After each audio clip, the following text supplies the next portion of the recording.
नमस्कार, मी सौ अवंतिका हेमंत कदम. ज्ञानगंगा घरोघरी हे ब्रीदवाक्य घेऊन यशवंतराव चव्हाण महाराष्ट्र मुक्त विद्यापीठ अंतर्गत BEd अधिष्ठान अभ्यासक्रम EDU 405 शालेय विषयाचे अध्यापनशास्त्र मराठी या पाठ्यपुस्तकाचे आज आपण वाचन करूया. घटक 7 मराठी विषयाची ज्ञानाची प्रतिरूपणे. अनुक्रमणिका पाहूया. पाठाची उद्दिष्टे, प्रास्ताविक, विषय विवेचन यामध्ये एकूण 8 उपघटक आहेत. घटक 1 मराठी भाषेच्या स्वरूपाची वैशिष्ट्ये. घटक 2 आशय विचार. घटक 3 मराठी भाषेच्या संदर्भात ज्ञानाच्या प्रतिरूपणाचा विचार. घटक 4 मराठी भाषेच्या संदर्भात अचूक ज्ञानाच्या प्रतिरूपणाचे निकष. घटक 5 विद्यार्थ्यांच्या संदर्भात ज्ञानाच्या प्रतिरूपणाचा विचार. घटक 6 मराठी भाषेच्या आशय घटकांसंदर्भात प्रतिरूपणाचा विचार. घटक 7 मराठी भाषेच्या संदर्भात ज्ञानाचे प्रतिरूपण वापरायची पद्धती, कार्यपद्धती. घटक 8 प्रतिरूपण निष्पत्ती. पाठाचा सारांश, पारिभाषिक शब्द, अनुधावन कृती आणि अधिक वाचनासाठी संदर्भ ग्रंथे व पुस्तके. पाठाची उद्दिष्टे पाहूया. या घटकाच्या अभ्यासानंतर तुम्हाला समजेल मराठी भाषेच्या ज्ञानाच्या प्रतिरूपणाची माहिती होईल. मराठी भाषेच्या ज्ञानाच्या प्रतिरूपणाचे प्रकार सांगता येतील. प्रतिरूपणाचा वापर करताना घ्यावयाची दक्षता, पूर्वतयारी यांची सविस्तर कल्पना येईल. मराठी भाषेच्या ज्ञानाच्या प्रतिरूपणाची उपयोगिता व मर्यादाची माहिती होईल. मराठी भाषेच्या ज्ञानाच्या प्रतिरूपणासाठी उपयुक्त संदर्भांची माहिती होईल. पाठाचा प्रास्ताविक समजून घेऊया. ज्ञानाची प्रतिरूपणे म्हणजे काय, त्यांची वैशिष्ट्ये आणि उपयोग यांचा अभ्यास मूलभूत म्हणजे कोअर पुस्तकेत केलेला आहे. या घटकात आपण फक्त मराठी भाषा व वाङ्मयाच्या संदर्भात ज्ञानाची प्रतिरूपणे कशी वापरावयाची याविषयी सविस्तर माहिती पाहणार आहोत. मराठी भाषा व वाङ्मयाचे अध्यापन करताना शिक्षकांकडे एक विशिष्ट प्रकारचा दृष्टिकोन असावा लागतो. त्यांची जाणीव ज्ञानाची प्रतिरूपणे वापरताना असावी लागतात. यामधून रसिकता, आत्माविष्कार, वाङ्मयीन अभिरुची, कल्पनाशक्ती, विचारशक्ती यांच्या विकासाला चालना मिळते. ज्ञान जीवनाच्या मूल्याची जाणीव होते. मराठी भाषा व वाङ्मयातील विविध विचार प्रवाह, साहित्य प्रकार, भाषाशैलीचे विविध प्रकार यांच्या अध्यापनाची पूर्वतयारी करताना आपल्याला व्यासंग, आपले चिंतन आणि विद्यार्थ्यांनी आकलन क्षमता, त्यांचा स्तर व अध्यापनशास्त्र या सर्वांचा एकत्रित विचार करून ज्ञानाच्या प्रतिरूपणाचा वापर अध्यापनाकात कसा करावा हे आपण अभ्यासू. पाठाचे विषय विवेचन पाहूया. घटक 1 मराठी भाषेचे स्वरूप व वैशिष्ट्ये. मुळात भाषा साकारण्याची प्रक्रिया प्रदीर्घ गुंतागुंतीची असते. भाषा ही एक विशिष्ट भौगोलिक पर्यावरणाला अखंड झुंज देणाऱ्या मानव समूहाचे शतकानुशतकाचे संचित असते. या संचिताला प्रत्येक शतकाच्या, दशकाचा, मासाचा, दिवसांचा आणि प्रत्येक क्षणाचा असा घुमारा असतो. भाषेचे मूळ असते ते एका विशिष्ट मानव समूहातील स्त्री पुरुषांना मातृत्वाकडून मिळालेले जन्मदत्त संस्कारात. थोडक्यात मुलाची आई त्याला अ आ शिकविते. तो लवकरच आई हा शब्द शिकतो. आई म्हणजे काय, ते कसले नाते आहे हे त्याला समाज शिकवतो. यासाठी संस्कृतमधील माता, इंग्रजीतील मदर, हिंदीतील मा, जर्मनीमधील मॉटर या शब्दात साम्य आढळते. अशी समानता असलेले अनेक शब्द विविध भाषात आहेत. थोडक्यात भाषांचं महत्त्व कोळ्याच्या जाळ्यातील चौकोनासारखे आहे हे लक्षात येईल. आपणाला येथे फक्त मायबोली मराठीच्या स्वरूपाचा आणि वैशिष्ट्यांचा विचार करावायचा आहे. मराठीचा विचार करताना प्रामुख्याने समोर येतो तो चामुंडराय करविले ही मराठी शिलालेखेतील अक्षरे. तो 12व्या शतकातील आहे. महानुभावांच्या पंथातील चक्रधर स्वामींच्या लीळा चरित्रापासून मराठीची पायवाट सुरू झाली. मुकुंदरायांच्या विवेकसिंधूच्या पावलावर पाऊल टाकून पण भागवत धर्माची पताका घेऊन जाणाऱ्या ज्ञानेश्वरांनी ज्ञानेश्वरीच्या रूपाने ती नावारूपास आणली. संत साहित्याने मराठी भाषेला पडत्या व सत्व परीक्षेच्या काळात संजीवनी दिली. एकनाथी भागवत, भारूड, गवळणी, अभंग, दासबोध यांनी मराठी माणसाला व्यावहारिक शहाणपणाची बाळबुद्धी दिली. 1674 साली शिवरायांनी राज्याभिषेकाच्या वेळी भाषातज्ज्ञांकडून मराठी राज्य व्यवहार कोश लिहून घेतला. त्यातून वजीर, फरमानऐवजी पंतप्रधान, आज्ञापत्र असे शब्द रूढ झाले. 1818ला पेशवाई पडली तेव्हापासून 1947 सालापर्यंत मराठी भाषेची वाटचाल ही संत व नागमोडी झाली.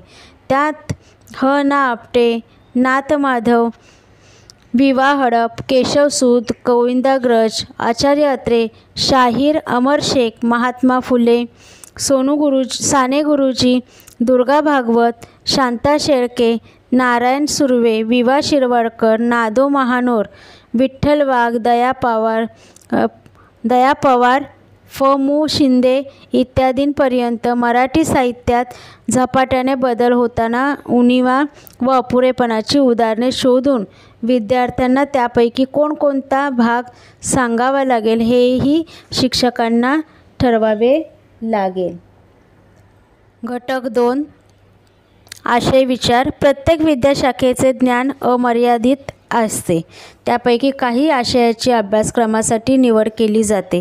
त्यानुसार पाठ्यपुस्तके तयार होतात. त्यात पाठ, काव्य, स्फुट लेख, व्याकरण व लेखन यातील काही प्रातिनिधिक स्वरूपात निवडलेले जातात. ती मराठीच्या अध्यापकाला शिकवावी लागतात. मात्र कविता शिकविणे, उतारा शिकविणे हेच शिक्षकाचे कार्य नसून त्याबरोबरच मराठी विद्याशाखेचा परिचय करून घ्यावा लागतो. त्यामुळे पाठ्यपुस्तकात नसलेल्या अनेक गोष्टी शिक्षकाला शिकवाव्या लागतात. क्वचित प्रसंगी काही वगळाव्यासुद्धा लागतात. मुलांना किती खोलात जाऊन शिकवावे हे देखील निश्चित करावे लागते. 1950च्या दशकातील ग्रामीण व दलित साहित्याच्या प्रवाहांनाही मराठी भाषा वाङ्मयाला अधिक उभारी दिली. अगदी अलीकडच्या काळात आदिवासी, स्त्रीवादी, मुस्लिम, विद्रोही, ख्रिश्चन इत्यादी साहित्य प्रवाहांनी तर मराठी भाषा व साहित्य अनेक अंगांनी समृद्ध केलेले आहे. अशा या समृद्ध मराठी भाषेचा प्रतिनिधी म्हणून आपण वर्गात विद्यार्थ्यांसमोर उभे राहतो आणि त्या संदर्भात पाठ्यपुस्तकातील आशयाचे स्वरूप निश्चित करत असतो. त्यामुळे मराठी साहित्याची व्यापक पार्श्वभूमी आपणास उपयुक्त ठरते. प्राचीन मराठी भाषा व वाङ्मयातील संत, पंत, तंत या काव्यप्रकारातील पंत साहित्यातील ही रचना आहे. 13व्या शतकातील पद्य रचनेत पंत साहित्य व त्या साहित्य हे महत्त्वाचे साहित्य होते. पंत साहित्याला पंडित साहित्य असेही म्हटले जाते. पंडित कवितेचे प्रवाह नरेंद्र पंडित, दामोदर पंडित, भास्कर भट्ट, बोरीरकर, नारायण व्यास इत्यादींनी काव्यरचना करून हा प्रवाह सातत्याने चालू ठेवला. पंत किंवा पंडिती साहित्य शिकविताना आशय विचारात प्रथम त्यांच्या वैशिष्ट्याचा विचार आपण करू. पाठ्यपुस्तकातील एखादी कविता किंवा उतारा शिकविताना नेमके काय शिकवावे ह्याचा विचार सर्वात प्रथम करूया. हा उतारा किंवा कविता एखाद्या मोठ्या कथा, कादंबरी व वैचारिक लेखाचा भाग असतो किंवा पद्यही मोठ्या काव्यातील काही ओळी असू शकतात. या निवडीत नकळत काही त्रुटी किंवा उणिवाही राहतात. शिवाय त्या साहित्यकृतीची संपूर्ण पार्श्वभूमी पाठ्यपुस्तकात दिलेली असते. उदाहरणासाठी आपण इयत्ता 9वीतील कृष्णाची वनक्रीडा ही वामन पंडितांची रचना आपण पाहूया. पंत साहित्यांची वैशिष्ट्ये. पंडित कवींची श्रोतसापेक्षता. कविता वाचणाऱ्यांच्या अपेक्षेनुसार आणि कुवतीनुसार काव्यलेखन केलेले असते. समाजातील उच्च व संपन्न स्थितीतील लोकांसाठी संस्कृतप्रेमी व संस्कृतातील रसालंकाराची आणि कलाकृतींची त्यांना जाण असल्यामुळे अशा श्रोत्यांची धार्मिकता, बौद्धिक कुवत, अभिरुची लक्षात घेऊन पंडिती काव्य लिहिलेले असते. कथात्मकता, आध्यात्मिकतेपेक्षा कथात्मकता हेच पंडिती काव्याचे वैशिष्ट्य आहे. यात पुराण कथेवर भर दिलेला आहे.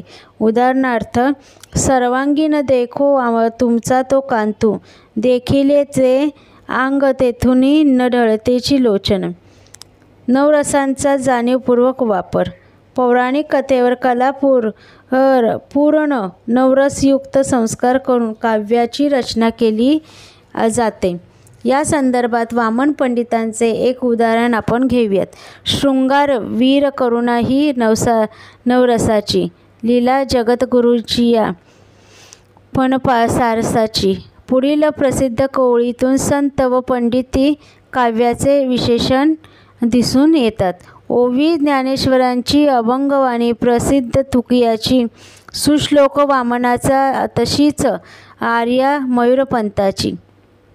चौथा मुद्दा आहे अलंकाराचा अतिरेक. सानुप्रास, संयमक, उपमा, उपनुक्ती, स्वभावोक्ती आदी अलंकाराचा संगम पंडिती काव्यात पदोपदी दिसत असतो. हासत कर्म करावे भोगावे रडततेची परिणामी, रामाने सेतू बांधला त्या सेतूवर मोरोपंतांनी ज्या विविध उत्प्रेक्षा केल्या त्या त्या आर्यात उपमा, उपनुक्ती, उपयोक्ती अलंकाराचा संगम आहे. सेतू न येतो यत्प्रतीने स्वसुता वृके जशी येणी, त्या लंकेची श्रीभूदेवीने ओढिली असे वेणी. पंडित्यपूर्ण रचना.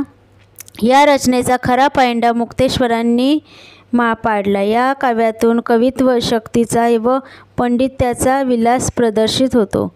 उदाहरणार्थ, व्यासग्रंथी ग्रीचे सोने, संस्कृत खोटिये गाळुनी मने, देशभाषा घडील लेणे, साहित्य रत्नी सुजडित. सहावा मुद्दा रसिकता. उत्कट वर्णने, रसोत्कटता, कल्पनाविलास, प्रसंग निर्मिती, डौलदार भाषाशैली.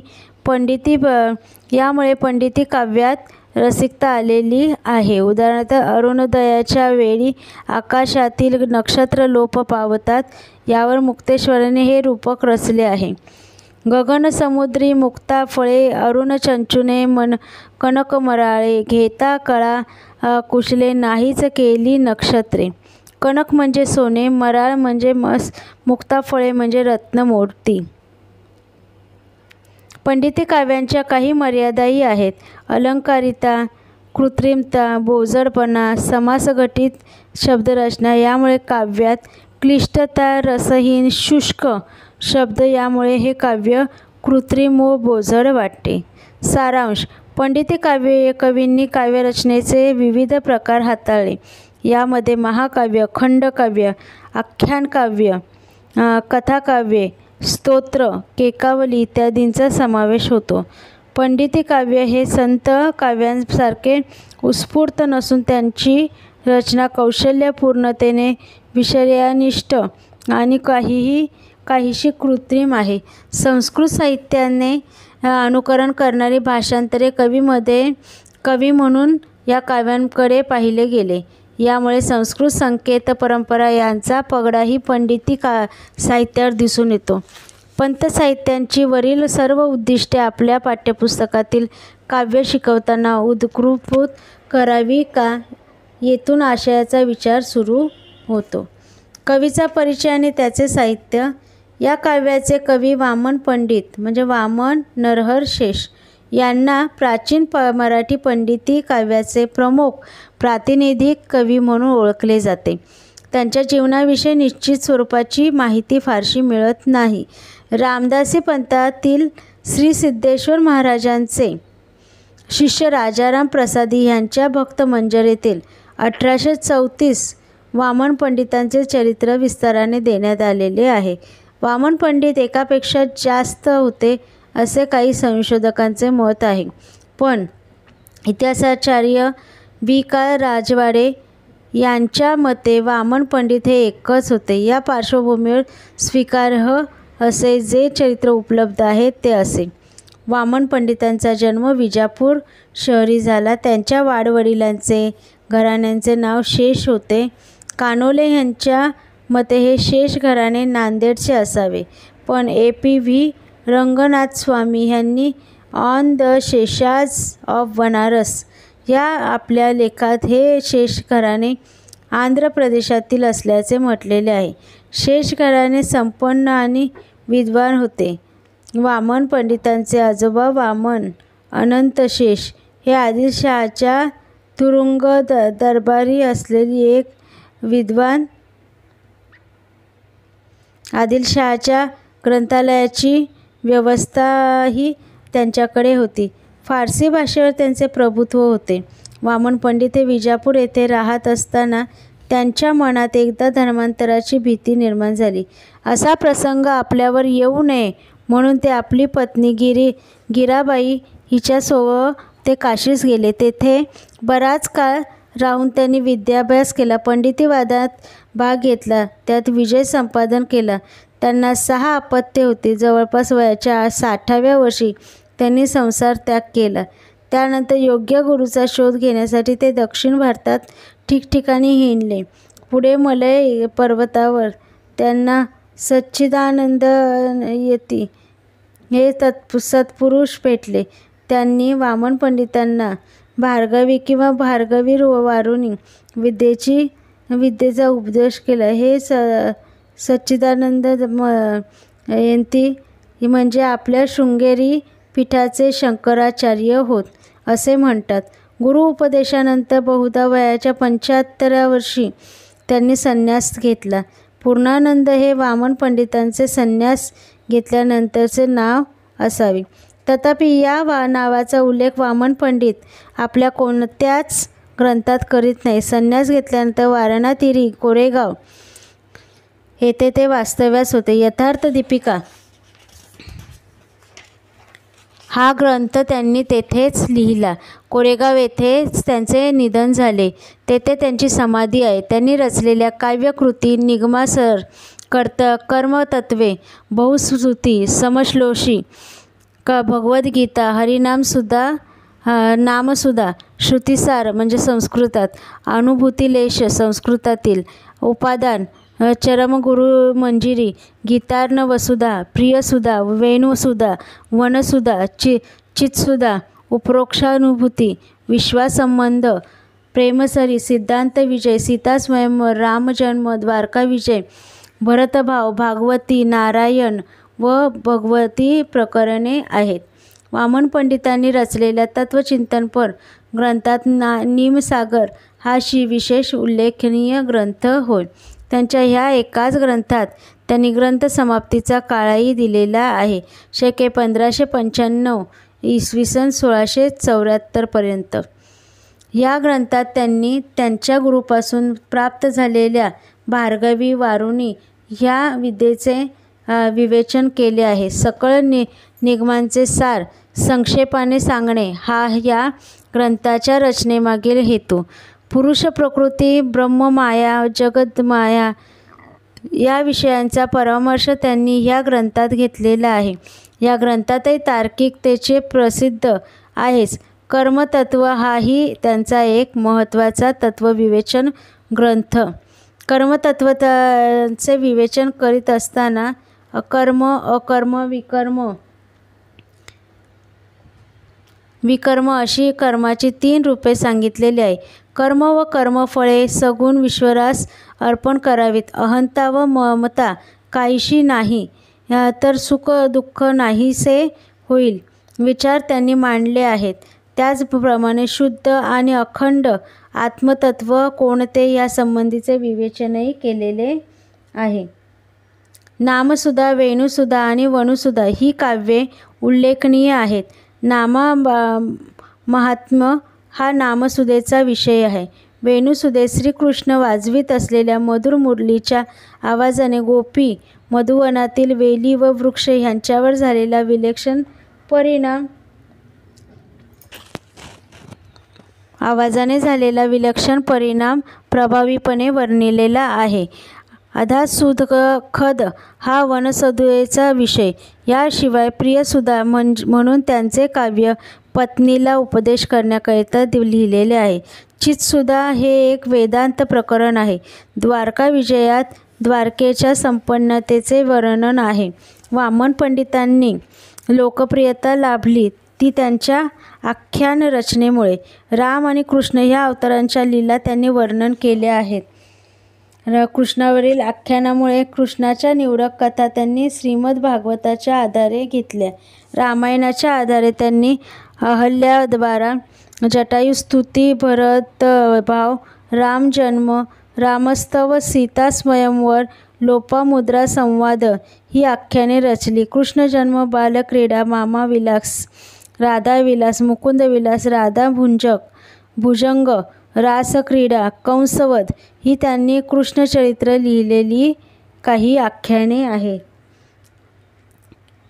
रसाळ शैलीमधील ह्या आख्यानातील कलात्मक श्लोकामुळे सुश्लोक वामनाचा असे म्हटले जाऊ लागले. त्यांच्या श्लोकरचनेचे अनुकरणही अनेक लोकांनी केले. यथार्थ दीपिकेसारखी पांडित्यपूर्ण टीका लिहिणारे वामन पंडित त्यांच्या रसाळ आख्यान रचनेमुळे सर्वसामान्यांपर्यंत जाऊन पोहोचले. मराठी भाषेवर त्यांचे असामान्य प्रभुत्व होते. संस्कृत भाषाही त्यांनी उत्तम प्रकारे आत्मसात केली होती. त्यांच्या या भाषाप्रभुत्वाचा प्रत्यय त्यांच्या काव्यरचनातून स्पष्टपणे येतो. तथापि यमकांचा आणि प्रासांचा त्यांचा हव्यास मात्र टीकास्पद ठरला. अनेकाक्षरी यमके साधण्याकडे त्यांचा कल होता. उदाहरणार्थ, वनी खेळती बाळ ते पल्लवांचे, तुरे खोवती मस्तकी पल्लवांचे वनसुधा, किंवा म्हणती हे परिसा नवलक्षण भुवनेश्वरी त्रिभुवनेश्वरी मानवरक्षण ही अशा यमकांची काही उदाहरणे आहेत. वंशी नादनटी तिला कटीतटी खोवनी पोटी पाटी कक्षे वामपुरी स्वगोशृंग्य निकटती वेताळ टीवी गोमटी म्हणजे वनसुधा ही त्यांची अनुप्रासादात्मक रचना विख्यात आहे. काही वेळा त्यांच्या रचनेत दुर्बोधता येते, छंदोभंगही होतो. आध्यात्मिक विषय मांडत असताना बिभत्स रसाने भरलेल्या ओळी लिहून ते काही वेळा औचित्यभंगही करतात. अध्यात्मप्रसादन काव्यरचना असणाऱ्या वामन पंडितांनी शृंगारिक रचना करताना मात्र काही वेळा मर्यादित संघटना केलेली असते.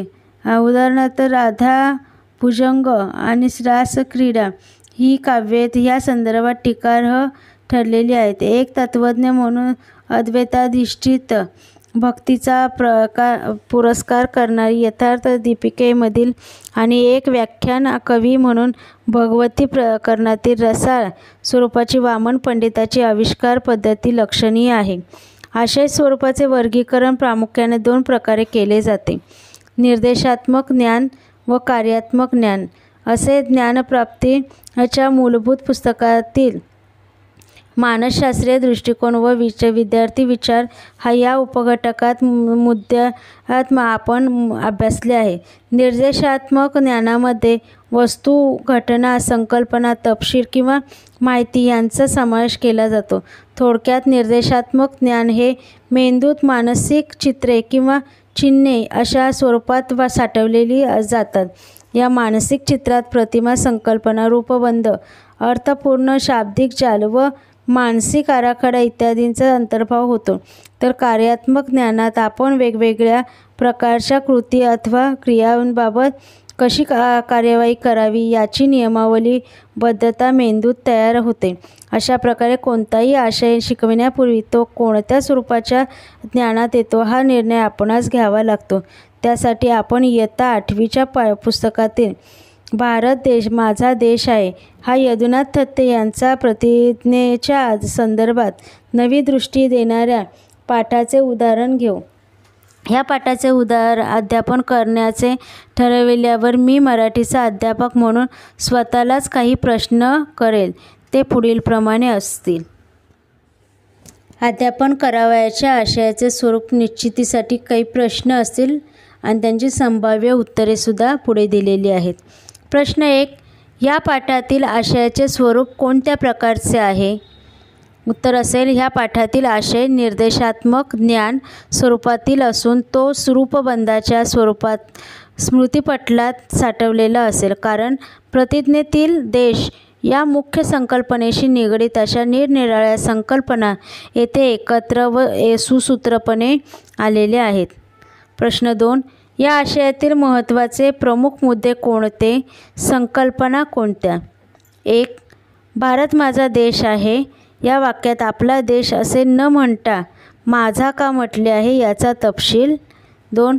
भारत तुमचा देश आहे असे कशावरून म्हणता याबाबतचा तपशील. मुलांचे भावविश्व लक्षात घेऊन पाठात रंजकता आणण्यासाठी ओंगळवाणा किळसवाणा या शब्दातील अर्थ स्पष्ट करताना गावाजवळ आलेले हे कसे ओळखावे याबाबत तपशील. 4. पर्यावरणाबाबतचा विचार सांगताना पुन्हा लेखकाने अलंकारित भाषेचा वापर केलेला आहे. उदाहरणार्थ, डोंगरावरचे उघडे बोगडेपणा सांगताना टक्कल पडल्याची कल्पना केली इत्यादी तपशील. आणि 5वा मुद्दा आहे प्रतिज्ञेचा उद्देश साध्य होण्यासाठी देशप्रेम, राष्ट्रीय एकात्मता, वैयक्तिक व सार्वजनिक स्वच्छता, पर्यावरण रक्षण, राष्ट्रीय संपत्तीचे रक्षण व सामाजिक शिस्त या संकल्पना व उदाहरणे. प्रश्न 3. वरील मुद्द्यांचा अध्यापनातील क्रम कसा असावा? भारत माझा देश आहे या पाठाचे अध्यापन करताना मुद्द्याचा क्रम पुढीलप्रमाणे ठेवला जावा. भारत माझा देश आहे. प्रतिज्ञेतील पहिल्या वाक्याचा अर्थ विशद करावा. 2. स्पष्टीकरणार्थ काही उदाहरणे द्यावीत. 3. भारत माझा देश आहे या वाक्यात माझा ऐवजी आपला शब्द वापरला नाही याचे स्पष्टीकरण देणारी उदाहरणे व त्या उदाहरणात रंजकता यावी म्हणून वापरलेले विविध ओंगळवाणा किळसवाणा शब्दांच्या अर्थाच्या छटांचे स्पष्टीकरण करावे. याप्रमाणे प्रत्येक मुद्द्यातील आशय व त्यात आलेल्या शब्दांच्या निरनिराळ्या संकल्पना व छटा विद्यार्थ्यांना समजावून द्याव्यात. वरील प्रकारच्या प्रश्नांच्या अनुषंगाने अध्यापनाचा आशय निश्चित केला झाला की अध्यापनासाठी पूरक अशा प्रक्रियेचा विचार करावा लागेल. यामध्ये ज्ञानाच्या प्रतिरूपणाचा विचार करणे येथे अत्यंत महत्त्वाचे आहे. येथे असेच आणखी दुसरे एक व्याकरणाचे उदाहरण घेऊयात. मला इयत्ता 5वीतील व्याकरणाचा विरामचिन्ह हा भाग जर शिकवायचा असल्यास वरीलप्रमाणे निरनिराळे प्रश्न स्वतःलाच विचारावे लागतील. त्यामध्ये प्रश्न पहिला असेल, विरामचिन्हे या अध्यापनविषयक आशयातील अवतरण चिन्हे आशयाचे स्वरूप कोणत्या मानसशास्त्रीय ज्ञानात्मक दृष्टिकोनात येते व ते कसे?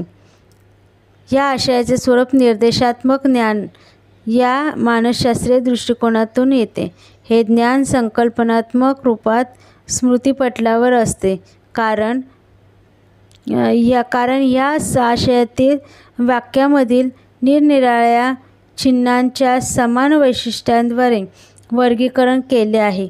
उदाहरणार्थ, वाक्यातील पूर्णविराम व पुन्हा प्रश्नचिन्हाच्या व अवतरणचिन्हाच्या समान वैशिष्ट्यावरून आपण त्यांना पूर्णविराम व प्रश्नचिन्ह असे संबोधतो. सर्व गुणवैशिष्ट्ये एकच शब्दात किंवा चिन्हांत वापरल्याच्या स्वरूपात आपण ग्रहण करतो. प्रश्न 2. आशयातील प्रमुख मुद्दे. वाक्याची उदाहरणे अवतरणचिन्हाच्या संदर्भात. आई, मी जाऊ का खेळायला? काय झालं रे बाबा, एवढ्या मोठ्याने का ओरडतोस आहेस? यापुढे मी नुसती पोपटपंची करणार नाही. या अर्थ समजून घेईन व त्याप्रमाणे वागेन. अबब, केवढा मोठा प्राणी हा. समान वैशिष्ट्ये ही सर्व वाक्ये बोलणाऱ्यांच्या तोंडून निघालेली वाक्ये आहेत. व्याख्या. 3. वाक्य वाचताना ते कोणाच्या तरी तोंडचे शब्द आहेत हे चटकन कळावे म्हणून त्यांनाच वेगळ्या चिन्हांनी दाखवतात. त्याला व्याकरणात अवतरण चिन्हे असे म्हणतात. बोलणाऱ्यांचे वाक्य सुरू होते त्याच्या आधी अशी खूण आपण केली आणि बोलणाऱ्याचे वाक्य संपते त्यानंतर अशी अवतरण चिन्हाची खूण केली. या खुणांना किंवा चिन्हांना अवतरण चिन्ह असे म्हणतात. लेखनात व्यक्तीच्या तोंडचे शब्द जसेच्या तसे लिहिताना सुरुवातीला व अखेरीस दुहेरी अवतरण चिन्हे वापरतात. ते पुढील वाक्यात योग्य ठिकाणी द्या. मधू आईबाबांना म्हणाला, आई बाबा, मी तुम्हाला पत्राच्या प्रवासाची गोष्ट सांगू का? सांग, आम्हाला माहीत नाही, बाबा म्हणाले. दुसरं वाक्य आहे, पर्यावरण म्हणजे काय हे कोण सांगेल बरं? आदितीने विचारलं. प्रश्न तिसरा स्वतःला विचारूया. वरील मुद्द्याच्या अध्यापनाचा क्रम कसा राहील? वरील मुद्द्यांच्या अध्यापनाचा पुढीलप्रमाणे क्रम असेल. 1. वाक्यांची उदाहरणे. 2. व्याख्या. 3. वाक्याच्या उदाहरणावरून अवतरण चिन्ह देण्यासाठी वाक्यांची उदाहरणे. वरील प्रकारची प्रश्नांची उत्तरे योग्य प्रकारे निश्चित करून प्रत्यक्ष अध्यापनासाठी पूरक व्यवस्थेचा विचार महत्त्वाचा ठरतो. त्यामध्ये ज्ञानाच्या प्रतिरूपणाचा विचार येथे आपण करणार आहोत.